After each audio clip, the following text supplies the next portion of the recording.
elle lui a montré la créativité. C'est-à-dire, elle lui a demandé, Éric, va dans un parc, écoute le silence. Éric, va dans un parc, écoute la pluie. Éric, va dans un parc, ramasse une fleur sans la dommager. Mais c'était quoi le lien, la corrélation entre les... Parce que c'est ça qu'on fait en com. C'était quoi la relation entre le clavier, qui tape sur le clavier, et le lien d'écouter ce qui se passe?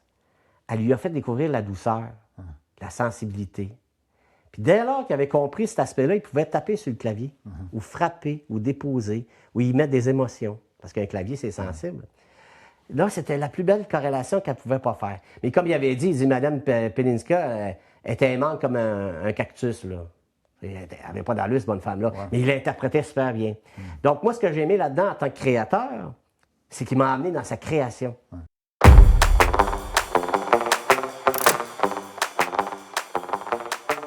Alors, bonjour tout le monde. Bienvenue dans un autre épisode du podcast de l'Entrepreneur-Compteur. Aujourd'hui, on a un invité spécial, c'est M. Claude Gagnon de l'entreprise Carbone 14. Et Claude, c'est un véritable expert des communications. Fait que depuis une dizaine d'années, il est président de l'entreprise Carbone 14 et avant ça, il avait dirigé l'entreprise Hangar Urbain. Fait que Claude, il navigue dans l'entrepreneuriat depuis à peu près une vingtaine d'années. Puis ce qu'il faut dire, ce qui est particulier, c'est que c'est quelqu'un qui ça fait longtemps que je connais, ça fait au-delà de 30 ans que je connais Claude, parce que c'est lui qui était à la base de toutes mes marques, ou mes marques employeurs, pas la marque employeur, mais mes logos d'entreprise, mes sites web, dans le fond, mon image de marque. Fait qu'il était là pour Berco Informatique, pour Yantra, pour FNC, et dernièrement pour Entrepreneur-Compteur. Fait que ça fait un méchant bon bout qu'on se connaît.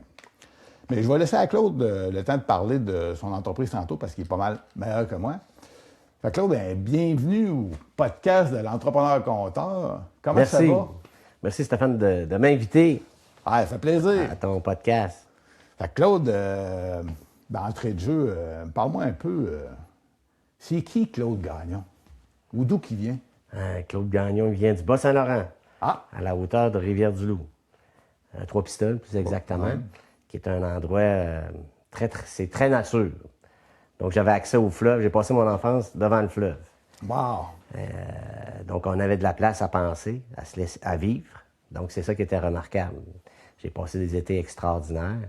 Puis, ce qui est intéressant de Bas-Saint-Laurent, à la hauteur de Trois-Pistoles, il y a des rangs. On appelle ça des rangs. Ça veut dire que tu montes en hauteur et on a accès à des zones verdoyantes. Okay. Des champs, des immenses champs où les fermiers cultivent du blé, du maïs. Donc, c'est extraordinaire à voir. C'est beaucoup de cultivateurs. Oui, beaucoup de cultivateurs, oui, exactement. Donc, j'ai vécu là jusqu'à 19 ans. OK. Puis après ça, toi, tu es allé à l'école, tu es allé... Oui. Si on regarde un peu l'historique de mes formations, au préalable, j'ai étudié dans l'éco-professionnel. OK. Donc, j'ai étudié en ébénisterie, mécanique automobile et soudeur-monteur haute pression. Donc, j'ai fait un historique global des métiers de base. Et c'est pas créatif, là. On n'est pas dans la création. dans d'autres choses complètement. On est dans d'autres choses. C'est très mécanique. Mais quand même, j'étais un enfant et un jeune homme très créatif, qui aimait beaucoup dessiner, qui aimait penser, réfléchir et imaginer des choses. Donc, quand même, ça existait en moi, mais je n'avais pas l'opportunité nécessairement d'exploiter. Donc, je me suis formé comme soudeur-monteur de pression diplômé. J'ai été à Rivière-du-Loup et j'ai fait ma formation à l'intérieur de ça. Reste qu'à l'intérieur de ces formations-là, j'avais une opportunité aussi de faire des plans. Okay. Pas du génie civil, mais de la technique civile. Donc, ça nous amenait à aller à dessiner les plans des remorques, les plans des poêles à combustion lente. Okay. Donc, j'ai commencé à trouver ça intéressant à ce moment-là, de partir, de dire, OK, oui, la mécanique automobile, oui, la soudure, ça veut dire qu'on est constamment dans la poussière, constamment dans les gaz qui sont émanés par les soudures que ça fait. Quand on fait un arc, ça émane un gaz, malgré une bonne ventilation. Donc, on est toujours sale. Donc, elle est sale à l'extérieur, mais sale à l'intérieur aussi parce qu'on respire. Donc, on mouche noir. Des fois, on mouche rouge. C'est pas normal quand t'es rendu là. Donc, j'ai vécu différents trucs de ça. Et ce qui en est resté, c'était de dire, j'aime ça faire des plans. J'aime ça travailler avec une planche, là, avec une table ajustable même les architectes à l'époque utilisaient ça avec des règles parallèles et tout ça. Dans le temps, c'était ça. Ouais. C'était papier. Là. Il n'y avait pas Il n'y d'ordinateur. avait pas d'ordinateur dans ce temps-là. Il faut Ouais. dire que on est un peu vieux, nous autres. Fait que là, il n'y avait pas commence. d'ordinateur dans ce temps-là. Oui, c'était fait à la main, des crayons spécialisés avec de la poudre là, pour que ça glisse facilement avec la règle parallèlement. C'était très mécanique. Là. Donc ça, j'ai vraiment aimé ça. Et ça m'a emballé. Donc, j'ai continué, j'ai été formé soudeur-monteur haute pression. Et ce qui est intéressant là-dedans, c'est qu'à la fin de mon stage, on avait un superviseur, qu'on appelait un superviseur de stage. Et le dit monsieur qui restait à Rivière-Trois-Pistoles, quand j'ai eu fini, il m'a pogné dans un coin, il dit « Claude, viens, je te parle. » Donc, j'ai été rencontré. Puis il m'a dit « Claude, tu es un de bon soudeur. » OK, mais il dit « T'as pas à faire ici. » Je ne sais pas à faire ici. Il dit non, il faut que tu retournes à l'école, tu as du potentiel, reste pas soudeur, c'est pas ta place, c'est pas ton genre, tu n'es pas un homme comme ça. OK, là, ça m'avait touché. Et je dis OK, c'est parfait. Donc, j'ai commencé à réfléchir. Je travaillais dans des dépanneurs, dans une épicerie, c'est-à-dire à Rivière-Trois-Pistoles. Et il y avait des réflexions. Puis, il m'est arrivé une affaire super intéressante un dimanche matin. Ah, c'est le gars là, Ouais, que tu me parlais. je t'en ai déjà parlé. À l'époque, on allait à l'église. Oui. Quand on était plus jeunes, très, très jeunes, jusqu'à 15, 16, 17 ans, là, les parents disaient, va-t'en à l'église, on va préparer le souper le dimanche, parce que tous les dimanches, on avait des soupers de famille, des dîners de famille. Ouais. Donc, un jour, je suis parti seul à l'église, sur la rue Jean-Rioux, à Trois-Pistoles. OK. Puis l'église, c'est un monument dans le Bas-Saint-Laurent. C'est vraiment une grosse église, c'est magnifique. Et ça me tentait vraiment pas. Donc, j'ai quand même été à l'église. L'architecture intérieure, c'est magnifique. Donc, j'ai décidé de monter au 3e étage. Le troisième, c'est comme ouais, c'est pratiquement le clocher, là. C'est quand même assez haut. Et je suis monté et j'ai découvert qu'il y avait un orgue. C'est un orgue magnifique. OK. Il y avait un jeune homme qui était assis là, avec un chevalet, avec un grand panneau, puis il était en train de dessiner. Là, je vois, wow, je vais aller le voir. Je me suis assis à côté de lui, je me suis présenté. Puis je regardais dessiner, puis j'ai demandé ce qu'il faisait. Ben, il dit, je suis en train de dessiner un orgue parce que ça fait partie de ma formation. J'ai étudié en communication, graphisme. Puis je restais avec lui. OK. Et là, j'ai découvert la communication, j'ai découvert le graphisme, puis à quoi ça servait. OK. Ah là, je dis, wow, c'est ce que je veux faire dans la vie. Puis ça a comme parti comme ça parce que ça jumelait un peu le dessin parce que c'était très manuel. Ça correspondait à ce que je voulais. Puis on pouvait travailler des planches à dessin. Hey, c'était parfait. Donc, à partir de là, je dis, ouais, c'est ce que je vais faire. C'est ça qui a allumé C'est ça qui a un déclencheur. Pour ton métier. Oui, métier en communication. Mais tu vois, tu sais, ça arrive à des endroits un peu particuliers. Décider, on s'en va à l'église, puis on sort de là à dire avec une orientation de carrière.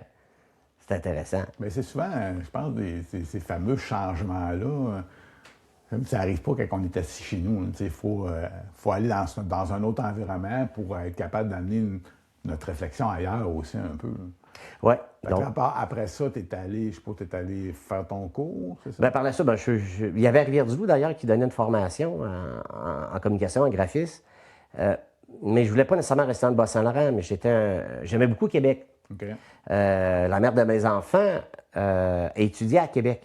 Quand je l'ai rencontrée, après qu'on s'est rencontrés, parce qu'on s'est rencontrés à Rivière-du-Loup, mais elle a quand même étudié au séminaire Saint-Augustin à Québec. Donc, ça me donnait l'opportunité, quand on a commencé à se voir, à monter à Québec. Okay. Mais à l'origine, je l'avais découvert quand j'avais à peine 8 ans, quand j'allais chercher mon père avec ma mère à Bay James. Donc, quand je suis arrivé près de Québec, que je n'avais jamais vu, j'ai découvert le magnifique pont. Okay. C'était extraordinaire de voir ces arches-là blanches qui étaient là en plein soleil de 11 h le matin. Je tombais en amour là, avec Québec. Okay. Donc, c'est ce qui m'a attiré. Donc, ce qui m'a emmené vers Québec, et j'ai découvert le boulevard Laurier, j'ai découvert le boulevard Charest. Okay. C'était magnifique, là, avec les magasins, puis le monde qui circulait, les lumières et tout ça, les véhicules. Donc, j'ai dit, un jour, je vais venir rester à Québec. Donc, j'ai décidé de dire, à la place d'aller à Rivière-du-Loup, j'avais une possibilité d'une meilleure carrière à Québec. Okay. Je ne pensais pas aller à Montréal. Donc, j'ai dit, je vais aller finir mon secondaire parce qu'en tant qu'adulte, les cours professionnels à l'époque, il te manquait des formations. Ouais, c'est ça. Malheureusement, français, maths, en anglais et tout ça. Donc, j'ai fini mon secondaire et par la suite, je suis allé au collège de Sainte-Foy faire mes cours en graphisme. Après ça, après le graphisme, là, le technique est arrivé, les ordinateurs sont apparus. Okay. Donc, c'était de l'infographie. Après ça, c'était les nouveaux médias.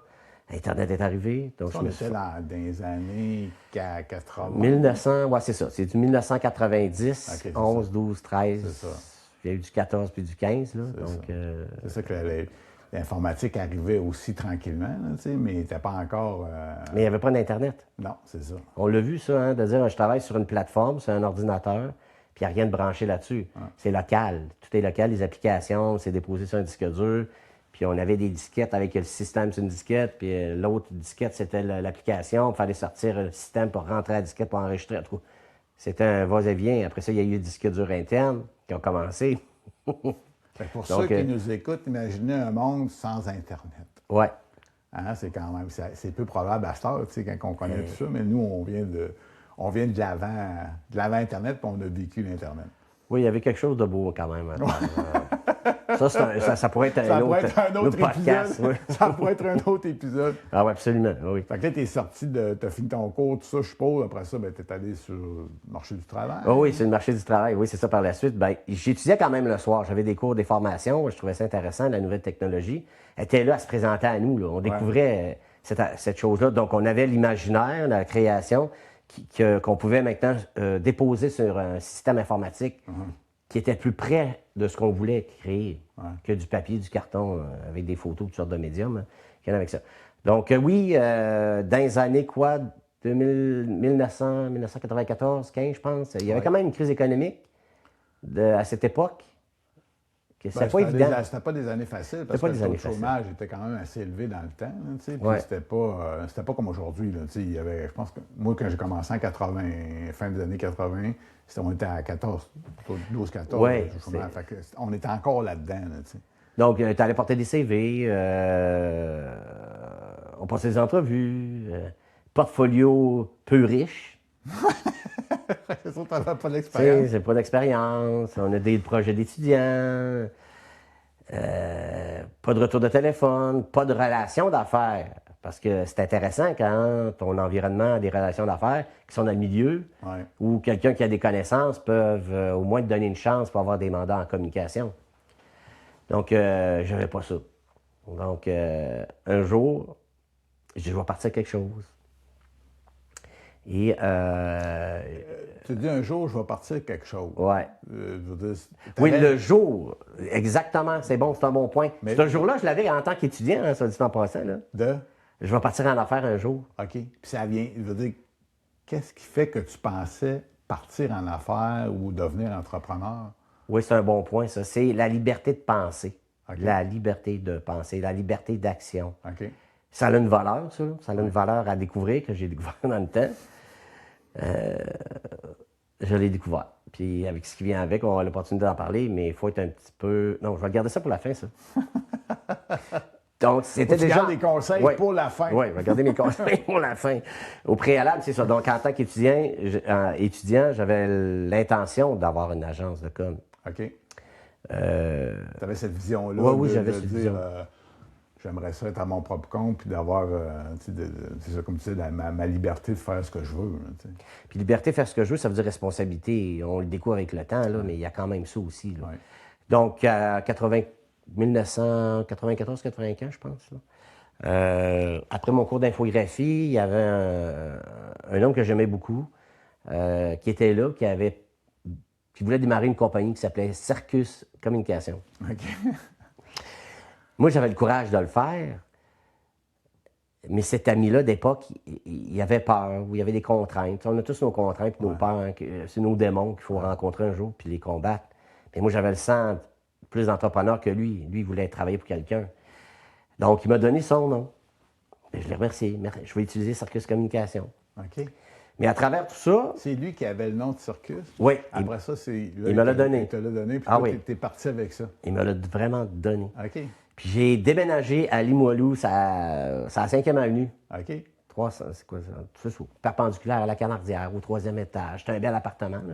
J'étais là avec la mère de mes enfants. C'était vraiment beau là, pour faire de la création. Et un jour, j'ai parlé avec une de mes sœurs, l'aînée chez moi. Puis elle avait un de ses amis, c'était un ami de couple, là, qui s'appelait Romain. OK. Lui, c'était un bon gars. Là, Puis là, j'ai su qu'il était en affaires, puis je suis rentré en communication avec lui, puis il avait besoin de trucs en communication. Et c'est là que j'ai rencontré un homme qui s'appelle Stéphane Bernier. C'est moi. Donc, Stéphane Bernier, je le trouvais sympathique. Romain, je le trouvais sympathique. Puis c'est là qu'on a commencé à faire des affaires pour Stéphane Bernier puis Romain. Donc, on avait démarré Yantra à l'époque. OK. Et ça, c'est des petits projets. Mais j'ai eu quand même un gros projet qui a suivi. Puis c'est là que Stéphane m'a donné une référence. Avant de parler des projets, Ouais. là, on a vu comment tu es arrivé entrepreneur, mais exactement, expliquer aux gens, qu'est-ce que tu fais, là, parce que là, on va parler de tes projets, mais qu'est-ce que tu fais concrètement, ou qu'est-ce que tu faisais concrètement dans ce temps-là, parce que ça a évolué avec le temps. Là. Qu'est-ce que... Quel genre de service que tu... Ouais. Mettons, quand tu es arrivé chez Yantra, là, on a travaillé plusieurs choses ensemble. Là, Oui, c'est ça qui prend en charge l'image de marque de la compagnie. C'est-à-dire, on arrive dans des compagnies, c'est pas mal la même approche, c'est encore la même approche. Oui, il y a plus d'expérience, ça va de soi. La technologie, elle a changé.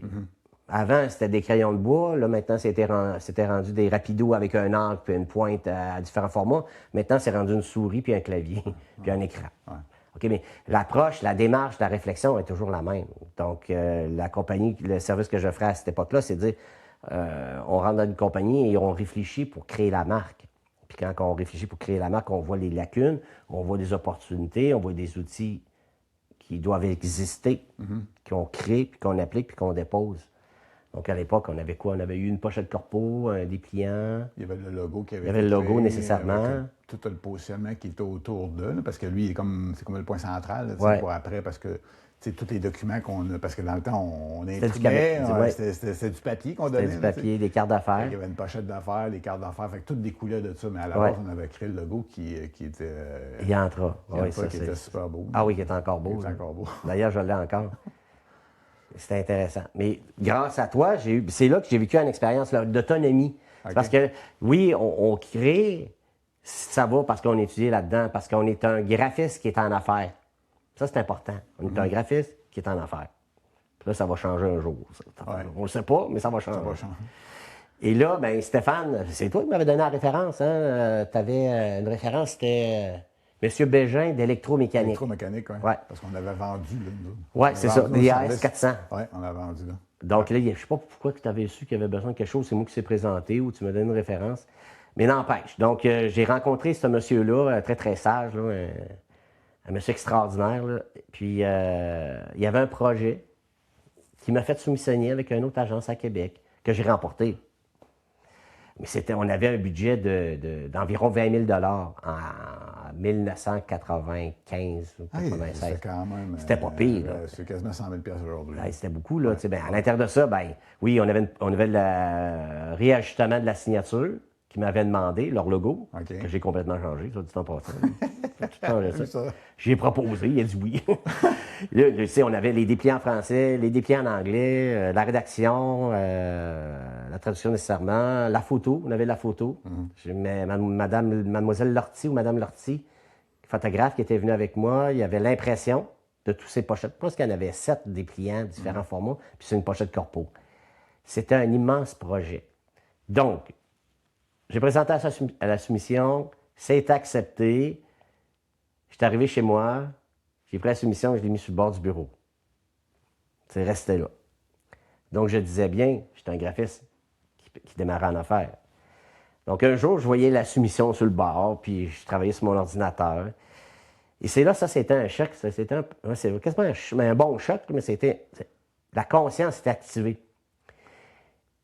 Il n'y avait personne qui m'avait dit de commencer. Tu avais le contrat, mais tu n'avais pas commencé parce que personne ne t'avait dit de commencer. Ouais. Parce que, Hein? On se pose la question aujourd'hui? Non. Hein? Ben, à l'époque, c'est le A. On commence le A. Ah. Le A d'être en affaires. Puis là, j'ai regardé le contrat, j'ai dit, après qui tu attends pour commencer? OK. Là, j'ai ouvert mon contrat, j'ai ouvert toutes mes soumissions de mes collaborateurs que j'avais.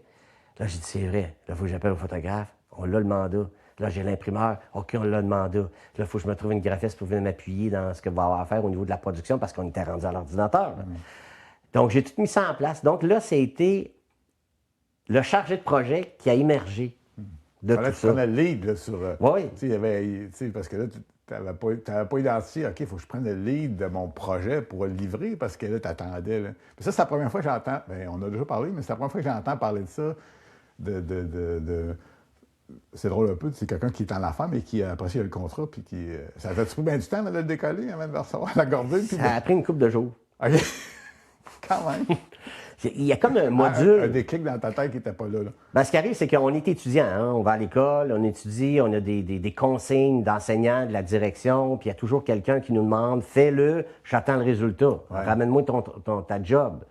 Et là, mais tes travaux, mais là, la passe, ben, en tout cas, la stratégie, c'est que là, tu n'attends pas après le client. C'est toi qui ailles vers le client. Tu arrives et tu superposes. Donc là, c'est pas un professeur, c'est pas une direction, là, c'est un client.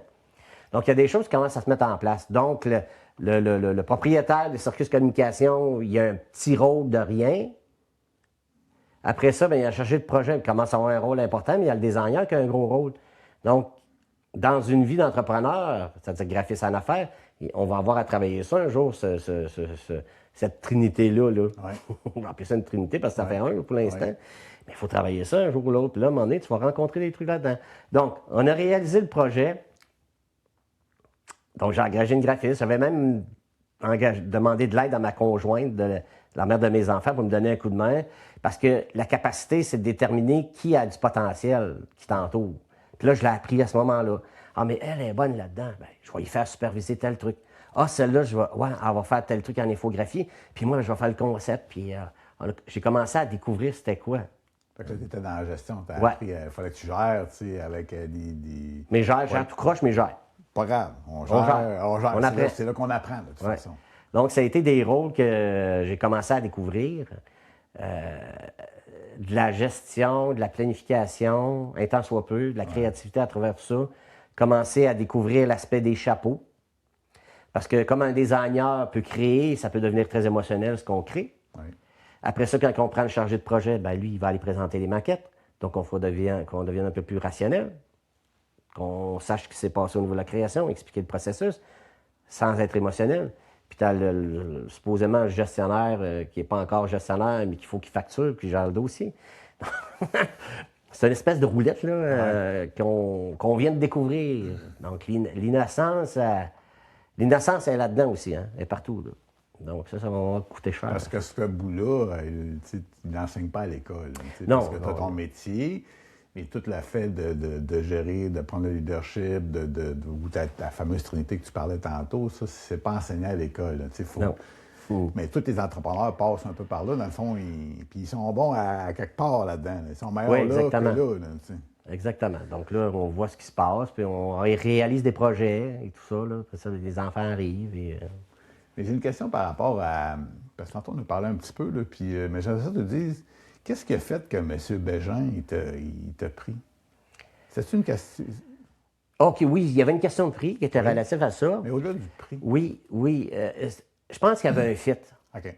Ça, il y avait un fit, le bonhomme, le monsieur, j'ai le bonhomme. Mais je me traite de bonhomme, ça, tout en passant. Quand je parle à mes fils, je me traite de bonhomme. Bonhomme gagnon, c'est moi. Donc, on se traite de bonhomme. Le monsieur, ben, c'est sûr que c'est un homme de cœur. En partant, oui, il avait une bonne tête. Oui, il avait étudié au séminaire, il savait quoi faire, mais c'était un homme généreux de sa personne. Okay. Puis il m'avait expliqué un processus d'affaires. Ah. Et ça m'a toujours resté. Parce que ça guide. Des fois, il faut quelques mots réunis ensemble qui vont te donner une orientation. Donc, ça, je trouvais ça extraordinaire. Ce qu'il m'avait raconté, c'est une approche philosophique d'être en affaires, d'être directeur, d'être cadre ou d'être à son compte. Il m'avait dit, Claude, je vais t'expliquer deux choses quand tu es en face de quelqu'un. Quand tu veux travailler avec quelqu'un, un collaborateur, un employé ou un cadre ou un directeur, il y a deux affaires. Il dit, il y a le phénomène de la corde, puis il y a le phénomène du bâton. Mais tu le sais, quand je dis phénomène du bâton, on pense qu'ils vont nous donner le coup de bâton sur la tête. Ben, je suis de même, j'ai pensé ça. Puis je l'ai laissé parler, puis j'ai été très attentif parce qu'il s'adressait directement à moi, mais on était tout seul dans le bureau. Il me parlait. Là. Donc j'ai écouté profondément. Il m'a dit, tu sais, Claude, quand je donne une corde à quelqu'un, quand je la donne, je peux seulement le tirer. Il ne peut pas me pousser. OK. Il dit, par contre, un bâton, je peux te le donner, je peux te tirer, mais tu peux me pousser. Il dit, c'est là la valeur de tes collègues, tes employés, tes cadres, ton directeur. C'est comme ça que ça marche. Oh, là, il m'avait fessé, là. J'ai dit, ah, OK. Ça, c'était le fondement. Là, c'est devenu comme un fondement d'entrepreneur. Donc, quand tu t'associes à quelqu'un, aie cette vision-là. Essaie d'avoir cette vision-là. Bien, ça s'installe avec le temps, là. Mais moi, ça m'avait touché. Puis ça s'est cristallisé, je te dirais, en dedans de moi. Je dis, OK, c'était une notion importante, là. Donc, j'ai toujours gardé ça par la suite parce que, quand même, en affaires, il y a toujours des opportunités d'affaires qui arrivent. Des gens qui pourraient être un associé. Ouais. Oui, je veux que tu sois mon associé, mais prouve-moi que tu peux être mon associé. Parce que moi, je suis à mon compte, il faut que je pousse. Ouais. Tu comprends? Il faut que je pousse par en avant. Je vais te tirer tout le temps, puis je vais pousser par en avant. Non, j'étais à la remorque. Et dans les premiers temps, j'en ai vu des associés qu'il fallait que je tire, mais il n'y avait pas le temps de se rendre en tant qu'associé. Il voulait être associé, mais il n'y avait pas Sans effort. Sans effort, c'est Bien, ça. se mettre dans la peau, je suis salarié, je suis associé salarié. Ouais. Mais moi, je suis associé salarié. Qui va mener la barque? Donc, il y a des choses de même qu'on découvre en tant qu'affaires. c'est Donc, ça. j'ai dit, bon, s'il y a des associés, il faut qu'ils poussent aussi. Il faut ça à sa côté, non pas en arrière, qui se laisse traîner. Fait que ça a été le. Je veux dire, ça a été. J'ai appris ça avec Circus Communication. Avec Circus Communication, dans le fond, tu as appris les bases de l'entrepreneuriat. Oui, c'est ça. Même si c'était pas parfait, parce que c'est jamais parfait, mais tu Non, as c'était appris pas parfait, différents éléments. Puis là, combien de temps? Je veux dire, après ça, Circus, ça a duré combien de temps, ça? Alors, quelques années. Ça a duré, je dirais, 2-3 ans. OK. La mère de mes enfants est tombée enceinte de David, mon aîné. On avait l'intention de revenir dans le Bas-Saint-Laurent. Je suis venu explorer.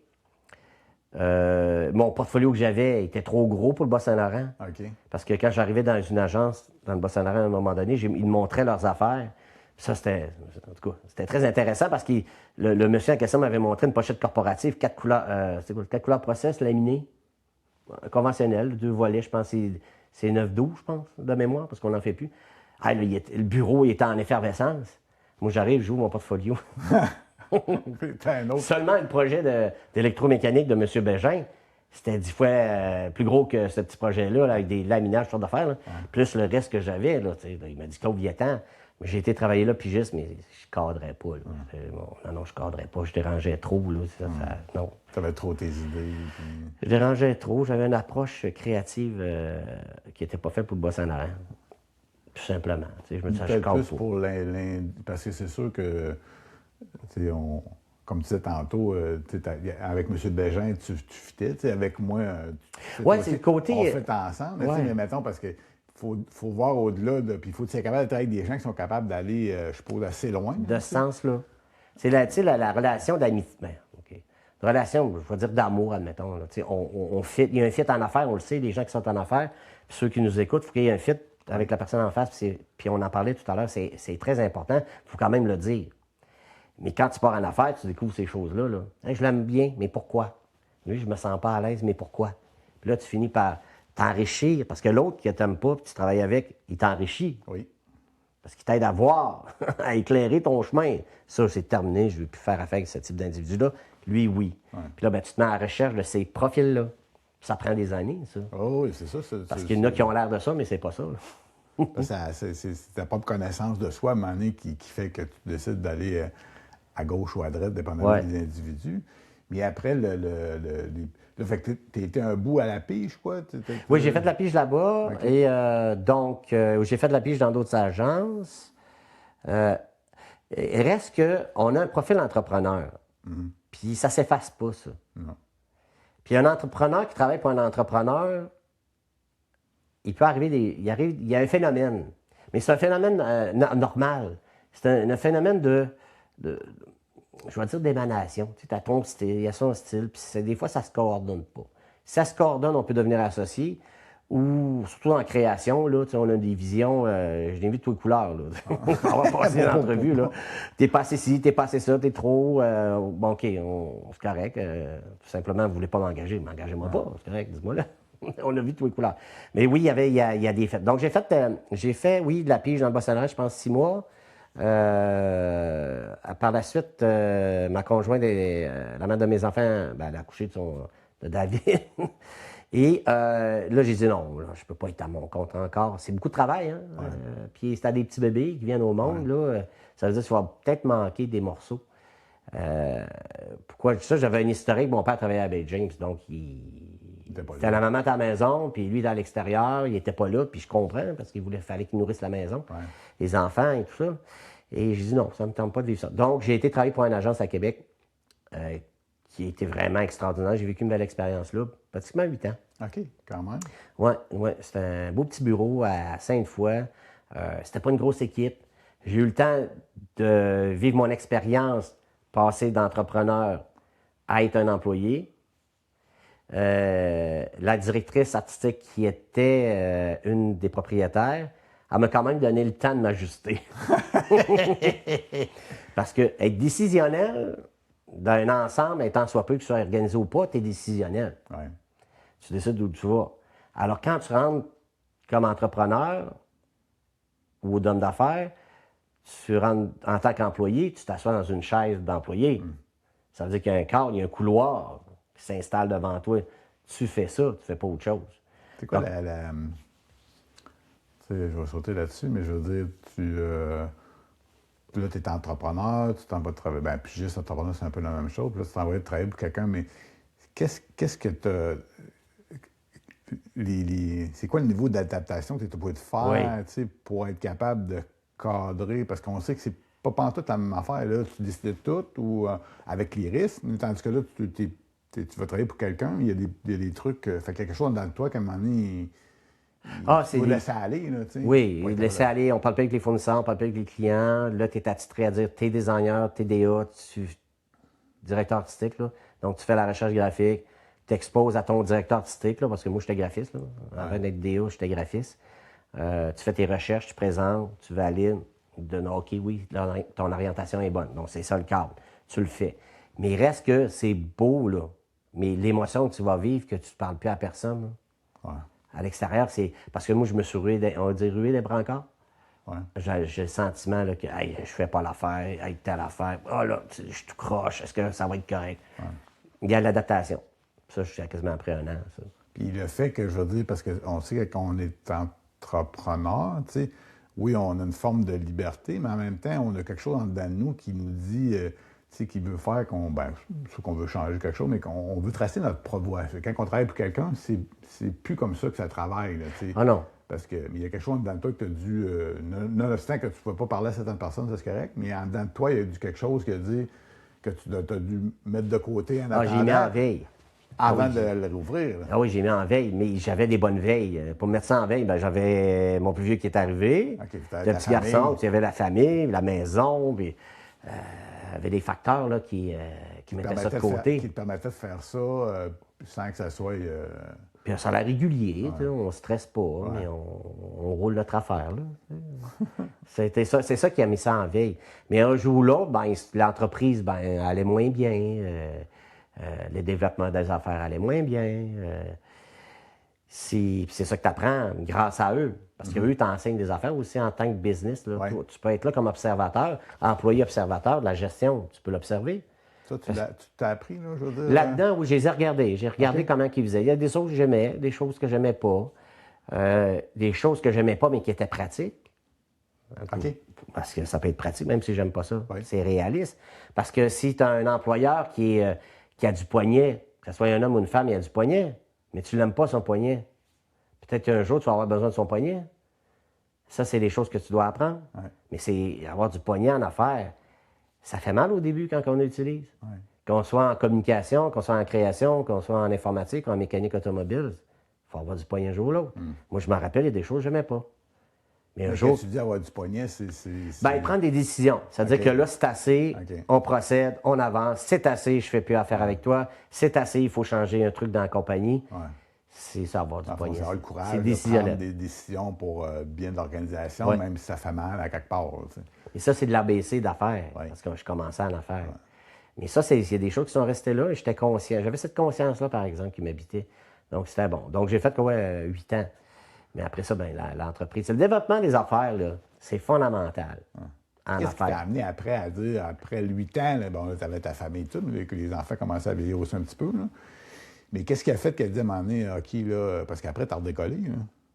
Ben, après, tu pars des entrevues encore. Tu as un beau portfolio. OK, tu as quitté. Ben, ça a fermé. Ah, OK, ça a fermé. Oui, ça a diminué tranquillement. Ben, ils ont coupé des postes. OK. À un moment donné, ben, la directrice artistique a pris mon poste, qui était une des propriétaires. Ben, moi, je suis parti. OK.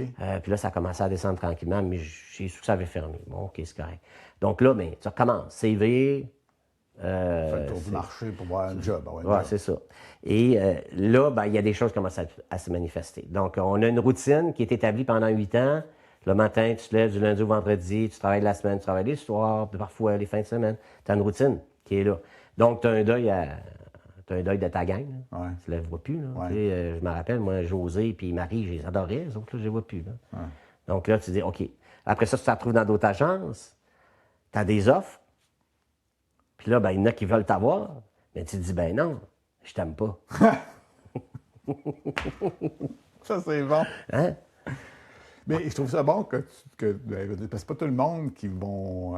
Il y en a qui vont y aller pareil, même s'ils n'aiment pas, mais tu sais, je pense le fait que, ben, pas le fait que tu es entrepreneur, mais je veux dire, que tu suives ça, ben, tu sauves pas mal d'énergie aussi. Là, c'est dur. C'est parce que là, ils nous donnent un poste à tant de milliers de dollars par année. Là, Puis là, tu dis, oh, ça veut dire que je vais vivre avec toi tous les jours. Ça veut dire que je vais vivre avec ton équipe que tu perturbes à tous les jours parce que j'avais une bonne vision là-dessus. J'ai scanné rapidement. OK. Non. Là, tu dis non. Là, tu retournes chez vous, tu dis, j'ai dit non. Là, il faut que je paye l'épicerie, il faut que je paye l'hypothèque, là, il y a tout ça. Mais la valeur de ton bien-être intérieur est fondamentale. Donc là, tu dis, OK, c'est correct. Là, je recommence à faire de la pige. Là, c'est pas pire. Je peux être dans l'agence comme je peux être à mon poste, dans ma zone, puis tu peux travailler. Tu as une forme d'indépendance. Oui, mais ça, c'est plus fort. C'était plus fort chez ma personne de dire le respect. J'ai appris c'était quoi le respect tôt dans ma vie, en tant qu'enfant. Là, on parle d'enfance, c'est-à-dire adolescence, puis en tant qu'adulte. Le respect de l'individu dans ce qu'il est. Et on maltraite ça beaucoup chez les gens. Je vais donner un exemple très créatif. Je travaillais avec un individu qui faisait de la vidéo. Très créatif, très dans ses pensées. Ah, on trouve ça beau, on est en extase. Par contre, quand il n'est plus dans sa zone de vidéo, il continue avec sa même attitude. Il est dans sa réflexion, réfléchir. Il est dans la lune. Que c'est péjoratif. Donc, on est excité devant sa créativité, mais on le bafoue parce qu'il est dans la lune. Dans sa tête. Donc ça, je trouvais que c'était un manque de conscience, puis je le lisais ouvertement. Je disais, non, vous m'arrêtez ça, là.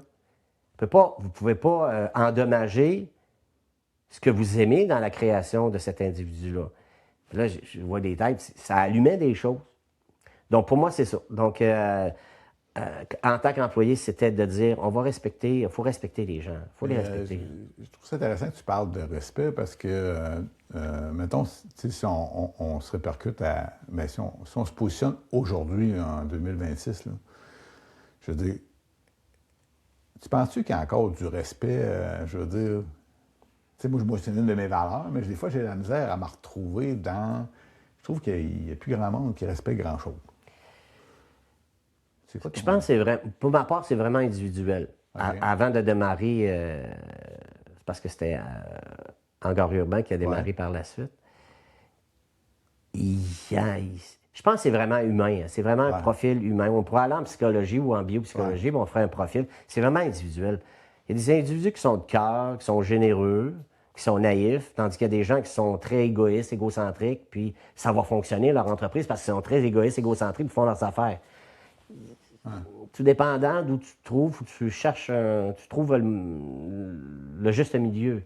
Mais comme c'était quand j'avais 15 ans, je regarde aujourd'hui, c'est différent. C'est pas mal pareil. Mais la différence, comme tu lèves, c'est de s'entourer du type de personne comme on est. C'est-à-dire généreux, responsable, enveloppant. Ça, c'est mon profil. Là, fait que c'est là qu'on peut avoir le respect mutuel un peu, là, comme entre les individus. Et non Puis là, aujourd'hui, des clients, j'en ai plus comme ça. Là. Je veux des clients qui sont de cœur. Je le dis ouvertement, là, à 57 ans, je dis, là, regarde, moi, je travaille avec le cœur, je travaille avec la tête après, puis la créativité. Si c'est pas là, oublie ça. Puis même, je le vulgarise très bien, mais je n'ai de moins en moins besoin peut-être de le vulgariser parce que je vais dire vibrer, si tu veux. Je commence à émaner ce type d'énergie-là. Puis là, ben, c'est les gens que je rencontre qui sont même par défaut. C'est ça qui est intéressant. J'ai des groupes de réseautage maintenant, ça fait quelques fois que j'y vais. Les gens sont de plus en plus comme ça. Ouais. Puis on se regarde, on se reconnaît entre les yeux, hey, lui, il est comme ça. Ah, que ça me fait plaisir. Puis quand je vais avoir l'opportunité, je vais y dire.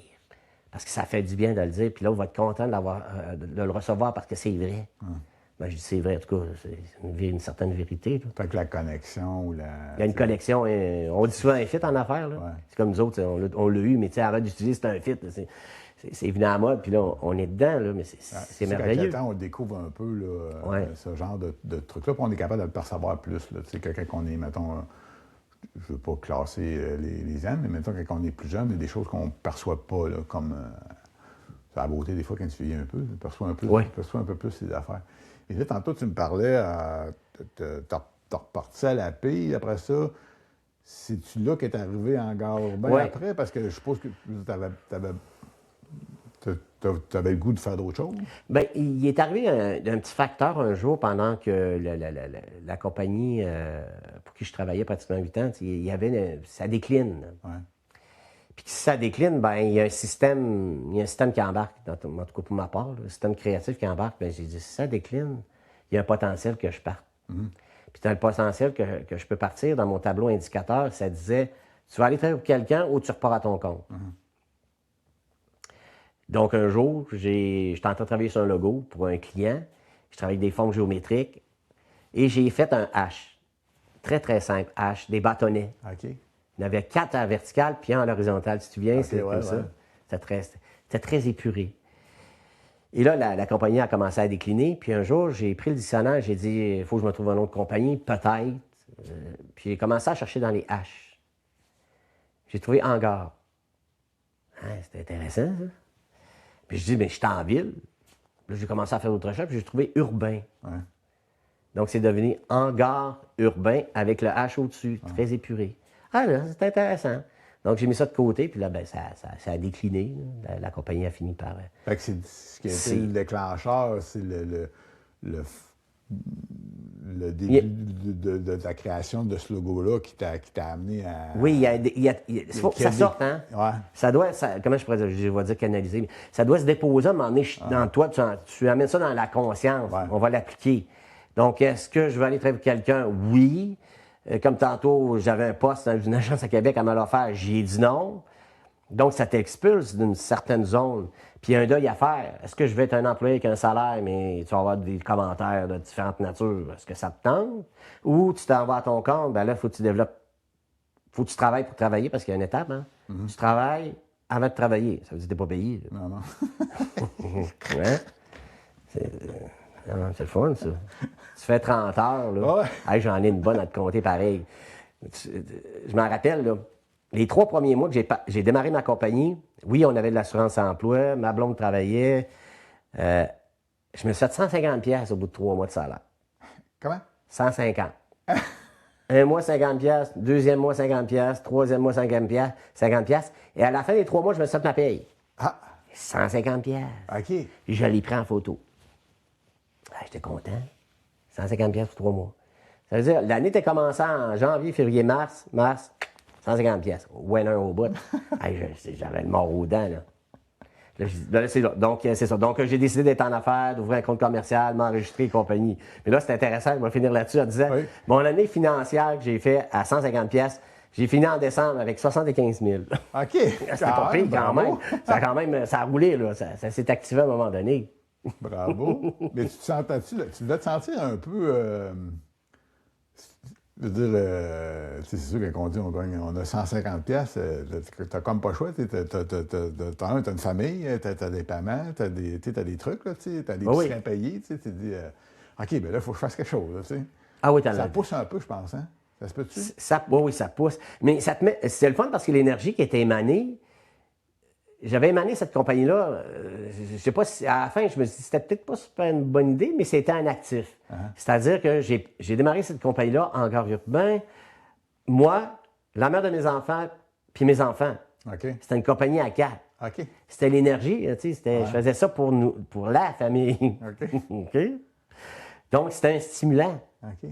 Puis là, c'est là que j'ai senti pour la première fois que je commençais à être la superposition, je dirais, graphiste puis homme d'affaires.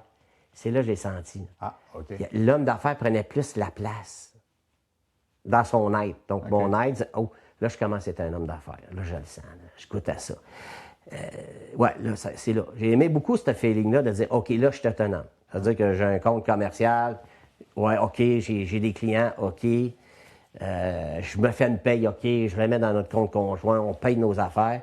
Puis il y avait comme une autonomie où que je prenais. Ouais. Ça, c'était extraordinaire de vivre cet aspect-là, de dire, hey, là, wow, là, je suis autonome. Puis là, ben, ça a roulé, mais il est arrivé ce qui est arrivé. Je travaillais trop.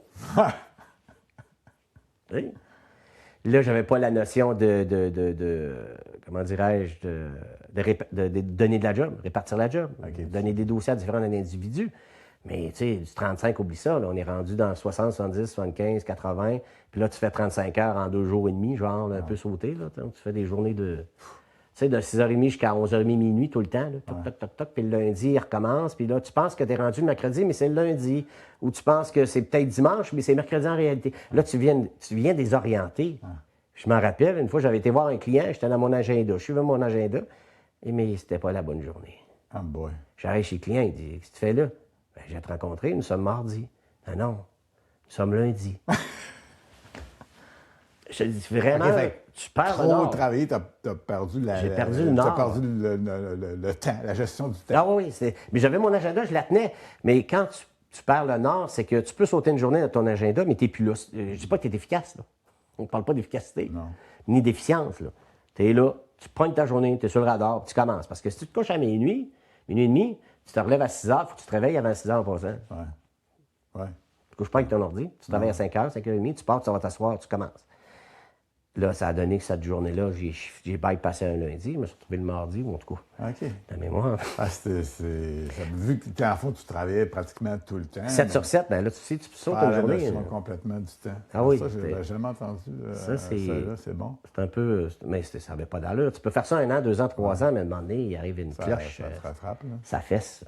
Ça fesse. Fait que là, c'est là je pense qu'on s'est pris contact. C'est là que tu avais créé FNT. C'est-tu Berco ou FNT? Oui, c'est là qu'on a créé la marque, l'identité nominale FNT. OK, c'est là. là. Ça, c'était avec Henri Aubin. Ouais, après Berco. Oui, c'est FN. Ça avait été avant, là, mais c'est là qu'on avait créé FNT, je me souviens encore. Oui, FN. FN néerlandais, on sait les dit, et néerlandais, qui venaient réunir des partis. Ouais. TI, technologie informatique, corrige-moi si je me trompe. Oui, c'est ça. Puis il y avait l'aspect des F qui réunissaient des partis. Ah non, c'était... C'était une belle marque, ça. Oui. C'est encore une belle marque. C'est encore une belle marque. Fait que là, encore Robin continue, mais là, tu travailles au bout. Mais là, ça t'offre pas, cette affaire-là. Ah, ça a pété à un moment donné. Tout a pété. Donc, la compagnie pour la famille a pété. Si la famille pète, la compagnie pète. Donc, ça a pété des années. Ça a pété des Ça a pété partout. Puis, tu sais, il y avait l'époque 2011, 2010, 2011, 2012.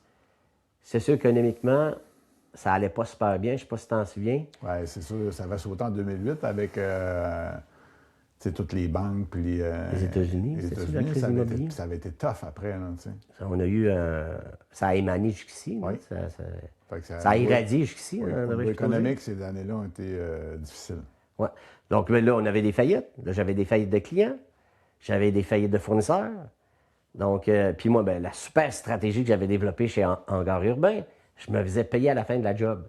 Ah, OK. Tout. Ça veut dire que tu faisais toute la job chez le client, puis lui, t'envoyais un chèque à la fin. À la fin. OK. Ah, c'est brillant, hein? Je veux dire... c'est ça. Ça, c'est de la naïveté, plus 1. L'apprentissage. On peut faire de l'apprentissage. Oui. Tu fais plus ça?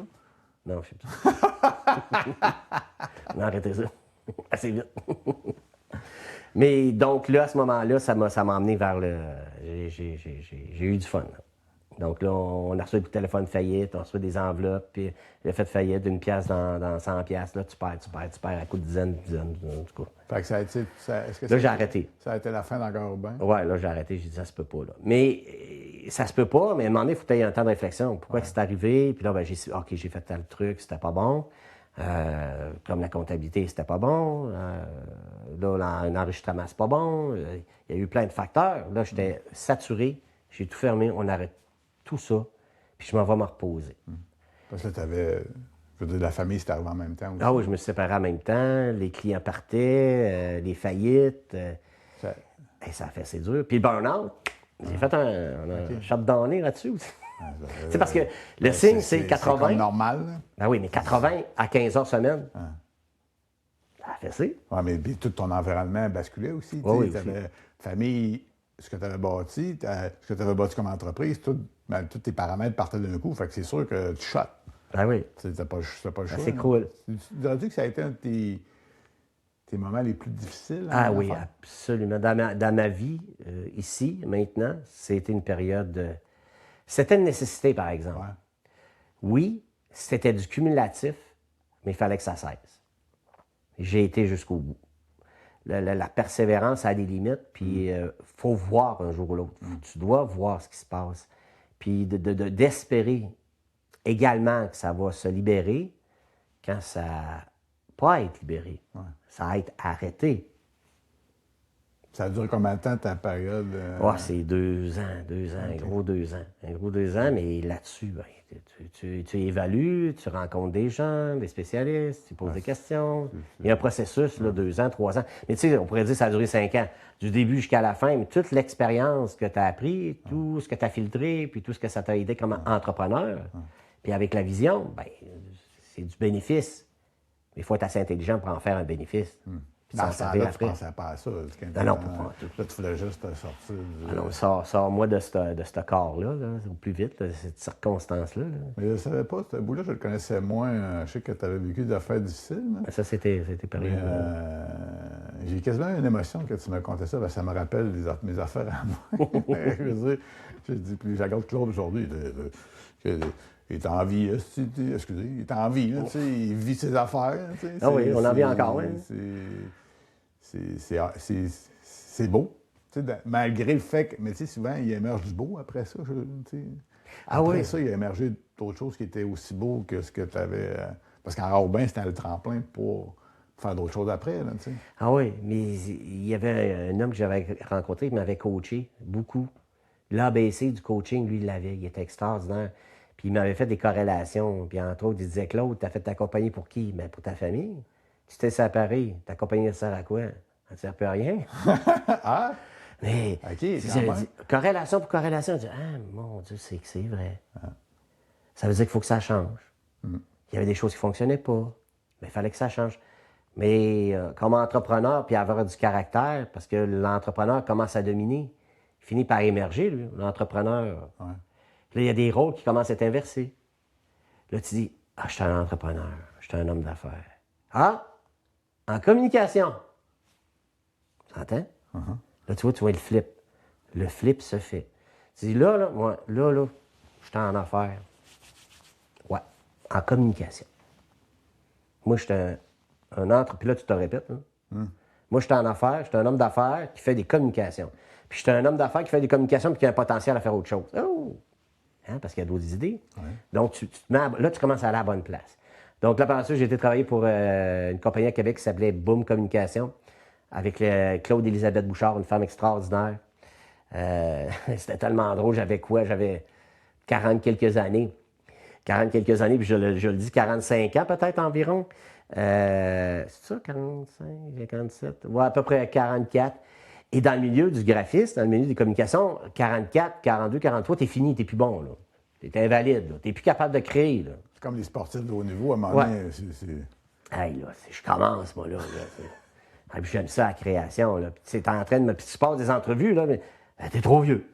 Hein, t'as peu? Là, celui qui passe en entrevue, il a 29 ans, là. T'as peu, moi, j'en ai 40 quelques, puis je te regarde, là. Je pense que je suis pas mal meilleur que toi. Mais t'es trop vieux. Donc, tu prends l'étiquette de t'es trop vieux. Ouais. Donc, je me dis, c'est pas vrai, ça, je suis pas de même. Donc, j'ai eu des entrevues comme ça, là. Portfolio trop gros, trop cher, trop vieux. OK, c'est correct. Puis j'ai eu une intuition à un moment donné, puis je vois une affiche, une publication, Boom Communication, recherche un graphiste. Okay. Ah, wow, OK. Puis là, je l'envoie pas. Je n'enverrai pas ça, là. Mais ce qui est intéressant, il y a une petite voix vraiment, je me rappelle du côté gauche qui m'a parlé. Elle dit, Claude, envoie-le pareil. Puis j'étais dans mon salon, là, que j'avais viré à toute mon système d'infographie, tout était là, de graphisme, de design. J'avais tout viré ça de bord. Je me rappelle la voix. Il disait soleil dehors, ça m'a parlé. Claude, envoie quand même ton CV. Donc, j'envoie mon CV. En à peine 24 heures, j'ai reçu un coup de téléphone. Puis c'était Mme Bouchard qui m'appelait. OK. Là, elle me dit, j'ai reçu ton CV, j'ai regardé tes affaires, c'est bien intéressant, belle expérience et tout ça. Moi, je l'arrête. Je vous arrête immédiatement. Elle dit, pourquoi? Ben, c'est parce que je veux vous dire que je suis vieux. Pas vrai, t'as dit ça? Ouais. Et on va régler ça tout de suite. Okay. Moi, je te niaiserai pas, puis je me fais pas niaiser. Je suis vieux. Vieux dans le domaine des coms. Dans le domaine des coms. À 40 quelques années, on jeune encore, bébé. Oui, dans le domaine des coms. Là, elle dit, t'as quel âge? Ben, j'ai 44, 45. Elle se met à rire l'autre bord. Mais elle rit. Claude, elle dit, Claude, qu'est-ce que tu me dis là? Je pense qu'elle avait 61, une affaire de même. 60, 61, puis son directeur, son DO, avait 61, 62, 63. Une affaire de même. Elle se met à rire. Elle dit, tu t'en es tout de suite. Je veux te rencontrer. Ben, j'étais content de faire dire ça. Elle veut me voir. OK. Donc, je suis parti à la voir. J'ai été engagé sur le champ. J'ai montré mes trucs. Elle dit, correct, Claude, pense-y, mais moi, je t'engage tout de suite. Parfait, j'ai accepté. Parce que là, j'avais une femme qui avait du cœur en tabarouette à l'autre bout. Okay. Elle était au bat, là, à 61 ans, 60-61 ans, puis développer ta machine. Il y en a qui sont brûlés, là, à cet âge-là, qui sont plus capables. Donc, moi, j'ai pris le rôle du graphiste à travers tout ça, puis ça a roulé pendant un certain temps. Mais il reste qu'elle était à 61, 62, 63. Ça a fini par fermer aussi. Là. Ouais. Donc, je vivais encore, encore une autre compagnie qui ferme. Mais c'était une compagnie qui était de renom dans la capitale nationale. C'était une très bonne agence. Là. Puis il y avait du bon personnel. Claude qui travaillait là. Je pense qu'il y avait une Mélanie aussi. Claude, c'est un ancien... il avait été au séminaire, il avait du talent en rédaction. C'était beau à voir. Là. Un beau niveau de création. Puis appliqué, là. C'était vraiment intéressant à voir. Donc, je participais à ça. Là. Donc, je l'ai remplacé. Il est parti à la retraite. OK. Donc, je le remplaçais. Donc, on a fait ça, quoi. Ça a duré, quoi, 2 ans, je pense. 2, 3. C'est ça, un bon 2 ans. Là. Après, ça a fermé. Donc, nécessairement, si ça ferme, mon système embarque. Là, je le sens venir, il faut faire quelque chose. Là, j'ai pris des ententes avec moi-même. C'est là. C'est là que... C'est intéressant, ça, Les ententes. Les ententes avec toi-même. Ouais. OK, comme... Par exemple, qu'est-ce que tu as aimé d'être en affaires, puis qu'est-ce que tu n'as pas aimé? Puis dans le pas aimé, ils viennent avec. Par exemple, la gestion des contrats. Vas-tu être payé toujours à la fin ou tu vas commencer à demander des montants avant de commencer? Ça, c'était une règle. Donc, j'ai commencé à 35 soit en... je vais revenir sur le nom. Là. Donc, c'est ça. Donc, je me suis fait des ententes. J'ai dit, bon, OK, ça, je veux ça, puis ça, je veux pas ça. Si je veux, je veux un comptable, un vrai comptable. Je veux quelqu'un qui vienne m'appuyer dans tous les facteurs que j'étais pas bon. Parce que j'étais saturé, ma compétence était saturée. Donc, j'ai dit, je vais engager quelqu'un pour faire ça. Donc, j'ai pris des ententes. Donc, au niveau de la conception, ça allait. Au niveau de l'infographie, j'avais déjà une technicienne qui m'attendait. C'était Claude. Parce qu'on était une gang de Claude chez Boom en passant. C'était extraordinaire. Il y avait Claude Gagnon, Claude Bougie, Claude Élisabeth Bouchard, puis Claude Tremblay. Puis Mélanie qui n'avait pas rapport, qui était une excellente graphiste. Donc, on était une agence de Claude. Là. C'était drôle, mais on avait du fun. Mais c'était une agence de Claude. Donc, quand ça est venu vers la fin, comme je te disais, j'ai pris des ententes. Tu repars en affaires ou tu vas travailler pour quelqu'un d'autre? Puis à un moment donné, OK, je pars en affaires, je pars vraiment en affaires. Je ne suis pas dans l'ambiguïté. Donc, OK. Puis là, j'ai déterminé qu'est-ce que je voulais faire, mais ça s'applique dans le temps quand même. Il faut l'appliquer dans le temps. Donc, je dis, OK, je pars en affaires. Donc, j'ai appelé une cliente, quelques clients que j'avais à l'époque. Ça donnait bien. Il y avait un kiss fit. Il y en a qui avaient besoin de tes trucs. Donc, je pars en affaires, pas de contrat, pas de marque, rien. Pas de compte d'affaires, pas d'identité nominale, pas de site web, pas de carte d'affaires, rien. Juste toi. J'ai ça à la table, 50 000 en partant. OK, quand même. Ça, c'est en 2016. Je pars ma shop, j'ai rien, 50 000 en partant. Jour 1. Bon, OK, je commence. Ça, c'est pas pire. Mais là, je suis encore employé là-bas. Là. Il y a des affaires qui se passent. Je sais que ça ne lèvera pas. Je sais que ça va mourir. Tu peux espérer des fois dans une situation, un creux, tu le sais qu'il y a de l'énergie, et là, c'est présent, ça va popper. Mais à un moment donné, tu le vois que ça ne popera pas. Donc, je me trouvais dans cette zone-là, j'ai dit, il faut que je fasse quelque chose. Donc, le cerveau s'est mis en action, puis c'est là que j'ai découvert, en face des galeries de la capitale, c'est Henri Bourassa, je descendais anciennement du Vallon. C'est à popper, Carbone 14. Puis sais-tu où j'ai été chercher ça? dans mon enfance. OK. Ouais. J'étais dans mon enfance et je me suis dit, qu'est-ce que tu aimais quand tu étais enfant? Puis il y avait un truc que je trouvais magique. C'était les fameuses, les pads, là. C'était un pad, un genre de 8,5 onces, 8,5 14. Puis il y avait un truc de plastique avec un crayon rouge, un carbone. OK, oui. C'est qu'on dessinait, puis ça s'effaçait. Oui. Mais ça, c'est de la haute technologie, on s'entend. Là. Ouais. Tu dessines un bonhomme, puis il faut que le truc, il disparaît. Wow! Tu sais, il y avait ça, ces pads de facture à l'époque. Ouais. Et là, ça s'enlevait tout seul. Donc ça m'avait... Je trouvais ça extraordinaire en tant qu'enfant. On avait 8 ans, 9 ans peut-être. Je dessinais, puis ça s'effaçait avec un beau crayon rouge. Ouais, wow! Puis ça m'a resté. J'ai dit, OK, maintenant, en tant qu'homme d'affaires, c'est quoi le lien? Mais ça, c'était carbone, mais 14. Ben, c'est là que je m'en vais. OK. Puis ma fête, c'est le 14. OK. C'est un 14 mars. OK? Donc, j'aime le chiffre 14, j'adore ça. Il est beau, c'est un beau chiffre, 14. Je m'amuse avec du carbone quand je suis jeune. Puis là, le gars analytique, parce qu'en communication, on fait de la création, mais il faut quand même analyser parce qu'on amène ça sur le plancher des vaches, que ça soit cohérent. Je dis carbone 14. Hein, c'est quoi du carbone 14? Évaluer le carbone dans la matière. La matière, c'est qui? C'est les clients, c'est les entreprises, c'est l'historique de la machine. Ça a créé le sens. Paf! Tout ça tenait. Et ça tenait, puis c'était cohérent, c'est logique. Donc, je me suis dit, moi, ce que je fais, je rentre dans des compagnies, puis je veux les écouter, puis je veux qu'ils me parlent. Puis je veux qu'ils m'expliquent c'est quoi leur source, qu'est-ce qui les anime. Qu'est-ce qui les anime? Ben, c'est leur être, c'est leur historique, c'est leur carbone. Donc, j'ai parti ça comme ça. Puis j'ai parti Carbone 14, j'ai modifié la marque à un moment donné. Carbone 14, là maintenant, c'est Carbone 14 Communication plus Marketing. C'est là-dessus que j'ai basé maintenant toute ma compagnie, mais la marque est partie de là. Et la valeur, bon, on l'additionne avec le temps. Là, plus que tu la travailles, plus il donne la notoriété. Mais c'est parti là comme ça. Ouais. Donc là, j'ai ouvert mon compte commercial. Là, c'est parti, les taxes, TPS et vécu, tout ça. Et ça s'est optimisé avec le temps. Là. Puis après ça a été l'incorporation qui est arrivée à un moment donné. Puis là, ben, ça ressemble à ça. C'est drôle parce que quand tu me parles de ça, tu sais, ben moi, c'est comme je te dis, ça fait longtemps qu'on se connaît, tu sais. Je connais Claude, ça fait longtemps, mais quand je regarde Carbone 14, puis mettons la signification, tu sais, ça a toujours été tout pareil, tu sais. Puis là, 30 ans, c'était comme ça aussi. Ouais. C'est juste que tu n'avais pas découvert ça, mais en réalité, c'était ta personnalité ou c'était la façon que tu voulais travailler, mais qui t'a pris peut-être 30 ans ou 25 ans à trouver, OK, c'est vraiment ça. Là, à découvrir. C'est vraiment beau, ça, tout. C'est très beau. Donc ça, c'est une agence de com. Très beau. Non, mais je veux dire, parce que moi, je trouve intéressant, c'est quand les gens ils font le lien entre ce qu'ils sont ou ce qu'ils veulent, puis le logo, puis ce qu'ils veulent vendre, tu sais. Tout devient interrelié après, puis après ça, tu ne te poses plus de questions sur ce que tu fais. Oui, c'est bien défini. Nonobstant l'argent que tu vas faire, non, parce que là, tu es sur le sens de ton organisation qui est plus puissant que tout le reste. En fond, c'est comme une espèce qui est un peu la source, là.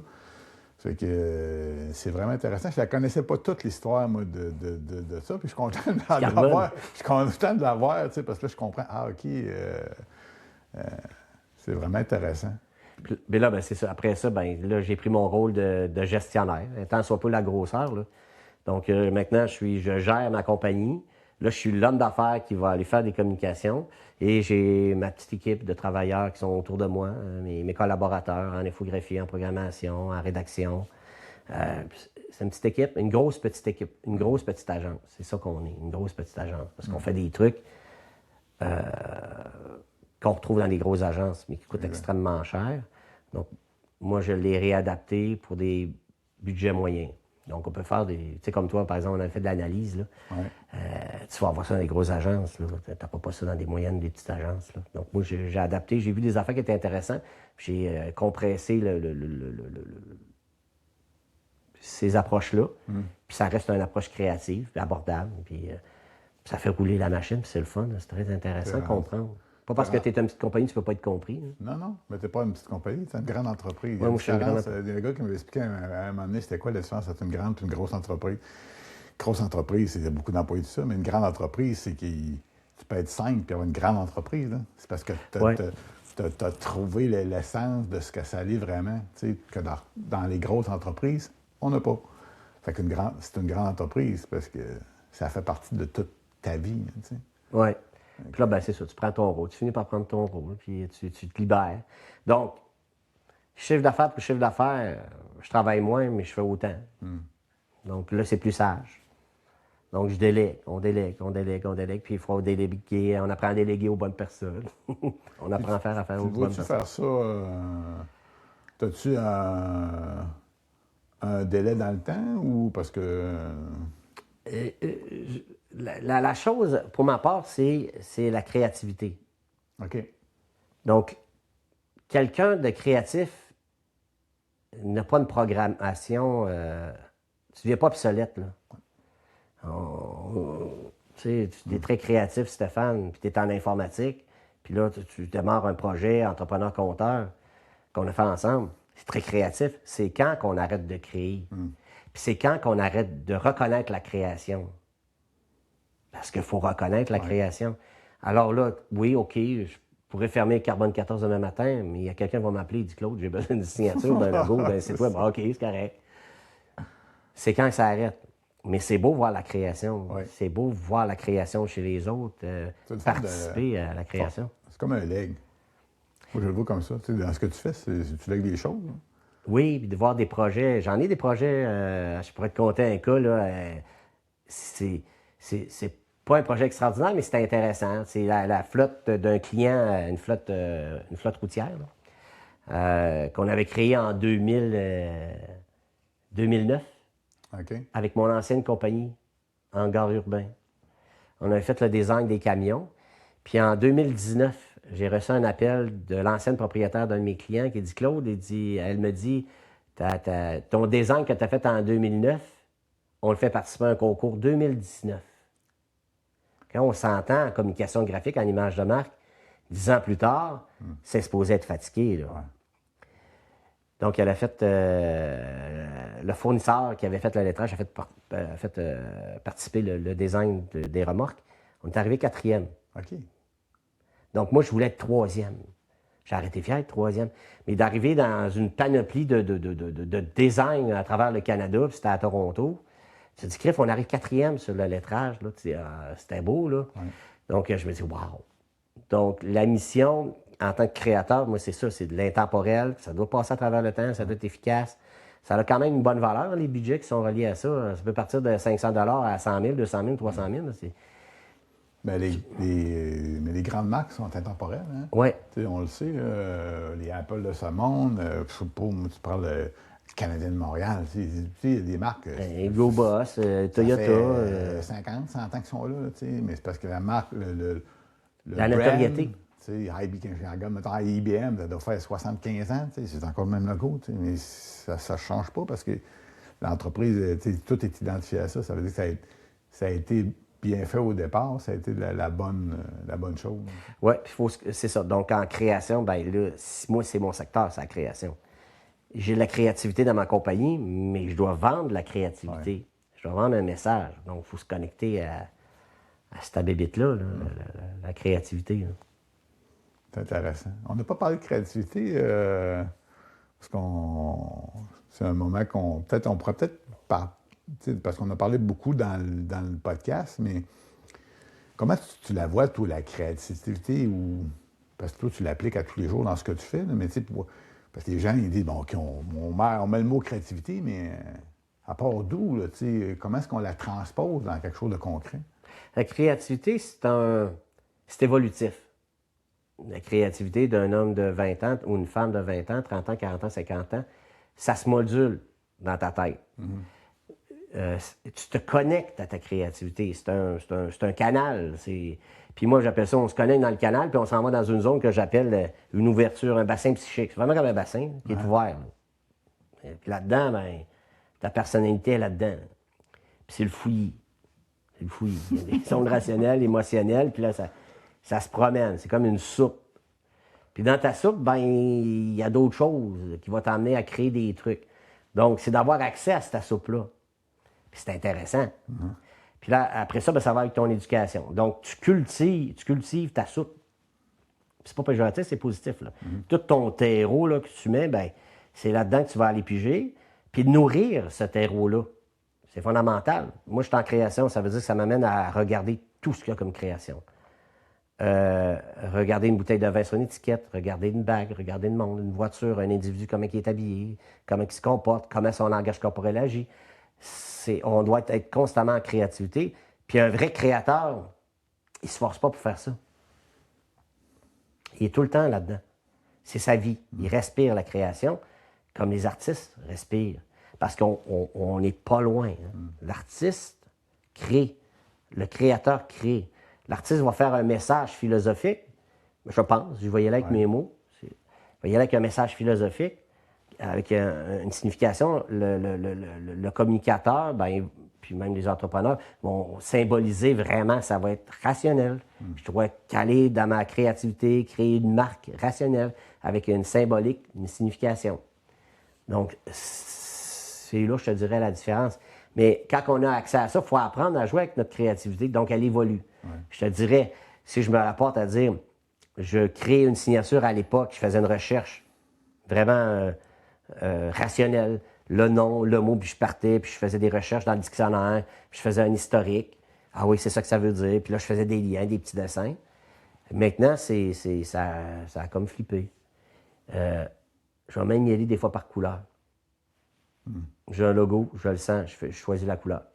Je mets une pastouille couleur, je mets ça dans le fond, puis je viens déposer par la suite mes recherches sur la couleur. Un peu comme un peintre, tu sais, un lit de peintre, c'est le même qui fonctionne. C'est les artistes qui transposent un peu ce qu'ils ont à l'intérieur, ou ce qu'ils perçoivent sur une toile. Tu fais un peu la même chose. Si tu n'as pas de perception de ce que tu comprends, que tu transposes dans une image ou peu importe, sans faire nécessairement de recherche, tu vas faire ta recherche, mais je veux dire, ça vient de l'intérieur de toi. Tu sais. Puis il faut la sentir, l'aspect où on peut sentir la créativité, ou sentir qu'on participe à une créativité, c'est un spectacle. Un spectacle, il va te faire vivre des temps. Oui. Des temps faibles, émotionnels, puis des temps forts, émotionnels. Comme des musiciens ou des pièces de théâtre. Ah ben OK.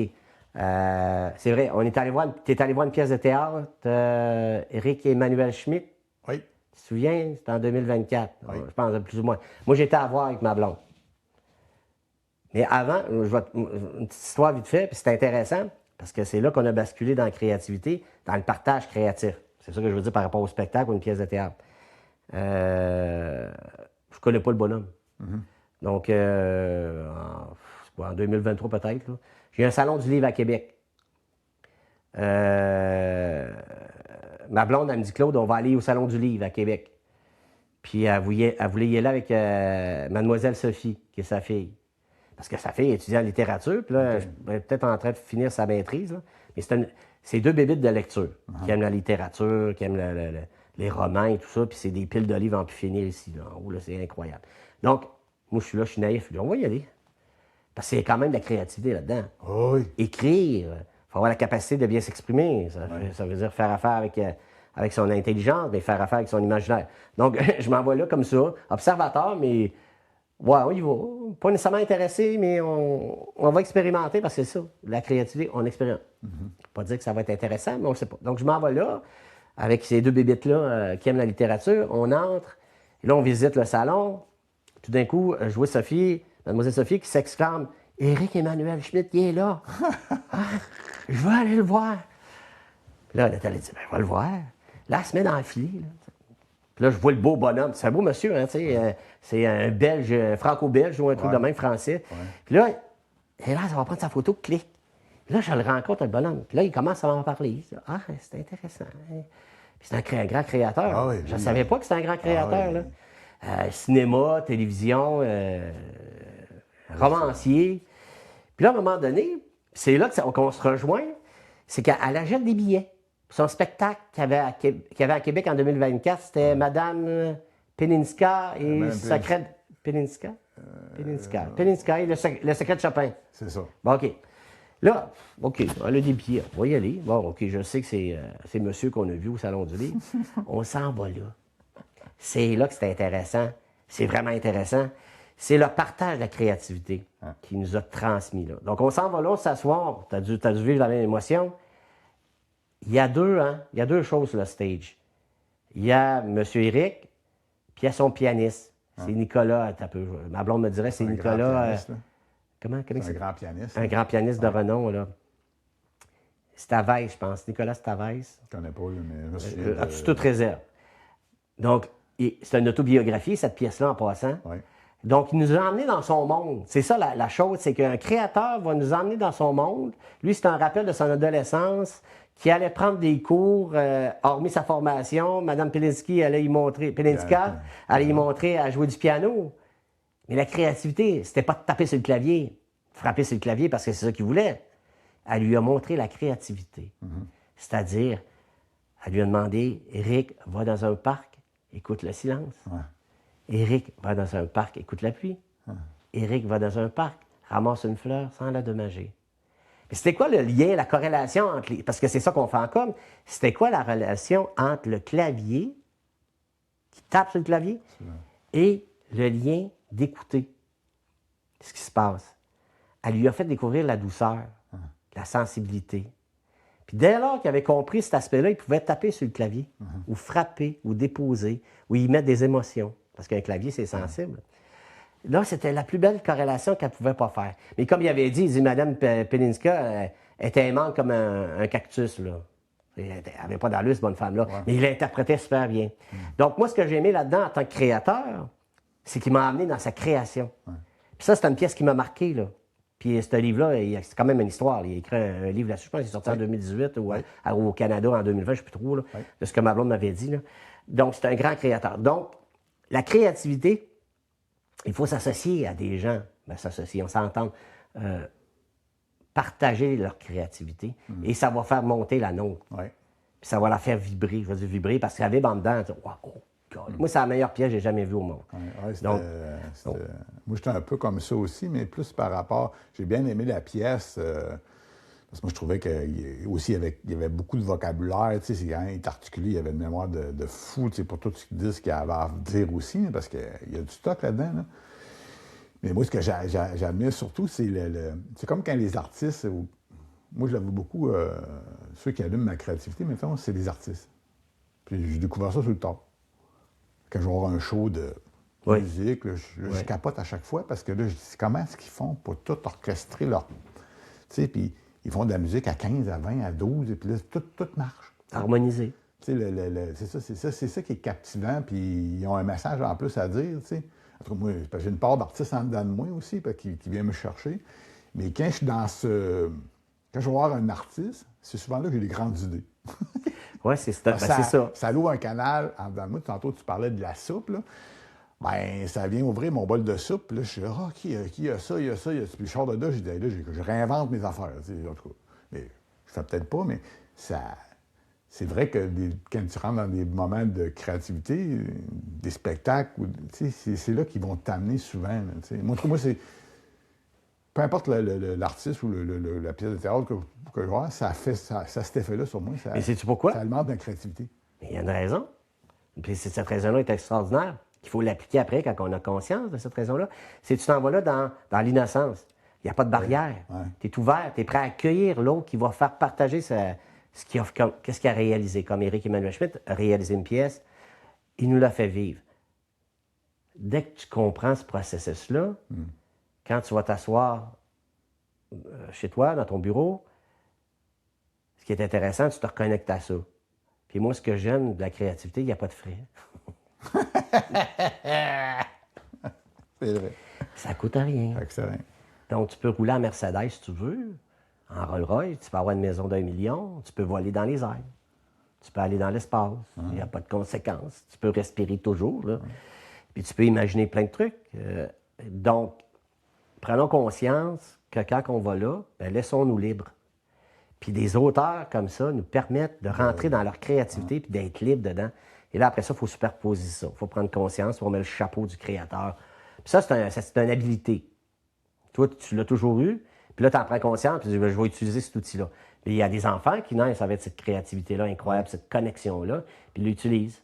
Moi, j'ai 2 enfants, deux jeunes hommes, très créatifs. J'ai mon plus vieux qui étudie en photographie, il étudie maintenant en animation 3D, scénarisation. Je le vois, c'est en dedans, il l'a. Il analyse très bien les situations. Donc, c'est merveilleux. Donc, ayons cette conscience-là. Puis même au niveau juridique, ils l'ont, les avocats sont très créatifs. Les notaires, c'est très créatif, les comptables, les médecins, la recherche. Pour moi, c'est ça, la créativité. C'est pas fermé à dire c'est pour les artistes ou bien non pour les gens de com. Non, pas du tout. Là. C'est partout, là, tout le temps. Il y en a partout autour de nous. En tout cas, c'est full intéressant. Je suis content d'avoir qu'on ait parlé de ça parce que ça va alimenter quelque chose. En tout cas, ça va faire un bon segment dans le podcast. On arrive à la fin de notre discussion, mais avant d'arriver à la fin, j'aimerais ça que tu me parles de un ou deux, on va revenir à l'entrepreneur un peu, mais un ou deux conseils que tu pourrais donner à quelqu'un qui part en affaires. Là, oui, c'est une bonne question. Ou quelqu'un qui est déjà en affaires un petit peu, mais selon ton expérience, c'est quoi tu donnerais, là, vite de même, là, pas... J'ai une situation qui se dessine comme ça, chez un individu, une demoiselle. Je trouve ça très intéressant. Ce qui me touche, moi, en affaires, puis ce que j'ai découvert par la suite, on disait avoir un bon cardex, là. Oui. Avoir des bonnes références. Avant de partir en affaires, si vous prévoyez partir en affaires dans 1 an ou dans 2 ans, préparez-vous. Ayez des clients, des prospects ou une démarche d'affaires avant de commencer. Ça facilite toujours le travail, ça. Puis je parle d'avoir un bon cardex. À l'époque, on disait ça, des cartes d'affaires, on mettait ça. Avoir un bon réseau. C'est-à-dire autant des fournisseurs collaborateurs, autant des clients qui vont acheter vos services. Ça, c'est hyper important. Puis c'est une tranche que je n'avais jamais pris en considération, qu'à un moment donné, j'ai découvert, j'ai dit, ben là, je peux avoir tous les meilleurs fournisseurs du monde si j'ai pas de clients. C'est pas quelqu'un pour acheter. Oui, c'est ça, il faut qu'il achète mes services. Donc, cette chose-là, il y en a. Mais tu vois, j'ai une petite jeune, là, je la regarde de loin, là, elle est en train de monter ça, cette affaire-là, son réseautage. Là. Puis ça part dans 2 ans, elle va partir n'importe quoi là, dans le domaine. C'est sûr que ça va fonctionner, là, parce qu'elle le fait, mais elle ne sait pas qu'elle le fait. Ouais. Ça, c'est intéressant. Elle le fait, c'est intuitif, à un haut niveau de relationnel, les gens l'aiment. C'est sûr qu'elle part en affaires. C'est pas facile non plus, faire ce genre de... C'est un des trucs, c'est souvent quelque chose qui est laissé de côté par bien des entrepreneurs, mais il y en a qui reviennent à ça plus tard, pour élargir, parce qu'un réseau de contacts, oui, c'est utile important, mais c'est utile toute la vie d'entrepreneuriat, parce que même la personne que tu as connue il y a 15 ans, elle te connaît encore. Hein? 30 ans, comme 30 ans, elle te connaît encore. Même si tu ne l'as pas vue, elle sait c'est qui. Parce que si tu es capable de la marquer un petit peu, elle va te connaître toute ta vie. Fait que tu peux la rappeler, ça sert toute sa vie, ces trucs-là. Fait que le réseau puis le cardex, qu'on appelle, mais y aurait-tu un autre point qu'on pourrait rajouter à ça, un autre bonbon qu'on pourrait leur dire? Un autre bonbon. Ah oui, ça c'est le meilleur, ça. Faut être cinglé. Faut vraiment être cinglé un peu. C'est un petit peu maso. Sortir le fouet du garde-robe, puis c'est ça. Faut être un peu cinglé. Hein? Es-tu d'accord avec ça? Ah oui, ça être téméraire, faut avoir du chien, il faut avoir de la volonté, de la persévérance. Il faut être cinglé. Un peu inconscient. Oui, inconscient, naïf. Mais ça fait partie du jeu, ça. Si c'est pas ça, ben tu tombes dans le rationnel puis tu bougeras pas. Tu y vas pas. Tu y vas pas. Tu y vas pas. Mais c'est sûr que la naïveté ou le truc, là... Ça nous inconscient, là. Après ça, on devient... Ou cinglé. On se revient à... Oui. On revient à plus du naturel. Oui, c'est ça. Mais il faut je pense que c'est quasiment une nécessité. À moins d'avoir un réseau incroyable, mais c'est des choses qu'on va vivre. Ouais. Et qui ne s'est pas fait avoir en affaires? Qui n'a pas perdu de l'argent en affaires? Ça fait partie de l'apprentissage. Oui, par accident ou par malveillance. On les a vus, ceux-là. Puis on les piffe rapidement. Donc, ça ressemblerait à ça, je te dirais. Ben c'est bon. Écoute, Claude, super content de notre discussion. En tout cas, ça a été ce qu'il faut dire pour... puis là, on va dire, on a une petite anecdote, c'est que ça fait la deuxième fois qu'on enregistre, parce que la première fois, on a eu un petit bug. Fait que là, on avait une super enregistrement, mais qu'on a bloqué. Mais là, j'accorde mon truc, ça a l'air d'être bon. Parfait. Là, je te remercie beaucoup pour ta générosité. Puis je pense que ça va aider... En tout cas, l'histoire est le fun à entendre, puis ça va aider d'autres gens. Sûrement. Le but, c'est ça. Puis, toujours intéressant d'avoir un entrepreneur, homme d'affaires, qui a vécu quand même plusieurs affaires, des difficultés, un burn-out, qui a crashé, tu sais. Aujourd'hui, tu es full souriant, tu es en forme. Ça roule. Ça roule. Fait que, tu sais, on appelle ça la résilience. Hein? Oui, mais c'est un processus normal, je pense. Fait que merci beaucoup, Claude. Ça fait plaisir, Stéphane. Fait que sur ça, on va terminer le podcast de l'entrepreneur compteur. Si jamais vous avez aimé l'épisode, likez, abonnez-vous. j'aime ça, l'algorithme aime ça aussi. Et vous pouvez nous trouver sur 3 plateformes. On est sur YouTube, Apple Podcasts et Spotify. Faites recherche sur l'entrepreneur compteur. Et sur ce, je vous donne rendez-vous dans 2 semaines pour un autre podcast. Ciao, ciao tout le monde!